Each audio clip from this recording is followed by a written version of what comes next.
With me in studio to try and figure this one out is research fellow at the INSS in Israel and expert on information warfare, Daniel Cohen. I want to thank you for being with us this morning. Daniel, just wondering out loud, first of all, because I think many people are thinking, why won't Apple just capitulate this one time? Okay. Why not say, okay, we'll just do it for this specific phone? It's a long-term fight, let's say that, Okay. in the first. Apple looks at it as a bigger fight. If they will unlock it in this time, so next time, first of all, consumers and people wouldn't purchase Apple machines and will go to someone else that didn't need to provide any kind of backdoor unlock for his machines. Right. This is one side of the story, so it's a long-term, let's say, consumer finance of Apple. Then there is a privacy issue around here. But if you look at the wider picture of fighting terror, it's a big, big fight that is going on since, I'd say, 2014. Islamic State started to use social media platforms, the net also, and the Silicon Valley first didn't take major steps to try to assist or help governments in the fight against ISIS. Counter messaging from one side, right. Encryption from the other side of the scale. So it's a bigger fight. It's going on for some time now. When Apple announced, Google also actually, right. That they're gonna produce a phone that they couldn't crack the encryption themselves, the FBI stood up and said, guys, you need to support us now. We are fighting terror. We know there's a direct link between incitement online, between data that is on the phone, or recruiting people online also. And we needed to step up and take part in this fight and assist us because we can't catch up with technology being used by Islamic State.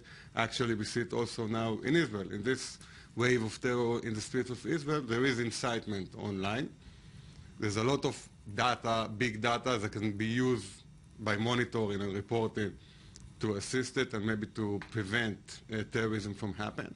So it's a bigger fight, and I think it's the pressure is not on this specific encryption issue, but it's a much bigger one, and maybe the governments or the FBI or security agencies are trying to bring the Silicon Valley to understand that they need to take part in this fight against terrorism. They need to take part in this fight, but as you mentioned, it's a much bigger picture, because at the end of the day, if the governments of the world can't divide between good guys and bad guys, at the end of the day, then why should we trust that if that is permitted for them to, to break into the encryption, so to speak, of Apple, that you and I, who are not terrorists, I mean, who is the one to define who's a terrorist? Who's the one to define what's incitement? Okay, incitement is one side of the story again, encryption is another one.